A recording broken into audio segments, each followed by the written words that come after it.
numër ditën e parë kur filloi të implementohet. Kishim vetëm në qytetin e Shkupit diku rreth 150.000 kundërvajtje. 150.000.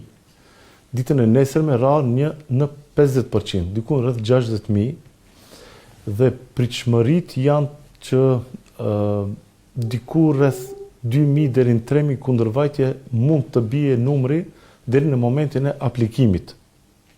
Që do të thonë kemi rënje drastike të kundërvajtjeve dhe nga qendra për urgjencë, pranë qendrës klinike universitare në Shkup, marrim informacione se numri i aksidenteve dhe numri i personave të cilët kërkojnë ndihmë në qendrën e urgjencës ka rënë në numër drastik. Do të thonë, nëse ne flasim për vitin 2025, rreth 30 viktima me pasoja të rënda nga aksidentet në qytetin e Shkupit, tani, do të thonë, në këtë dinamik, sikur që e ndjekim, numri ka rënë diku te 10% ndoshta.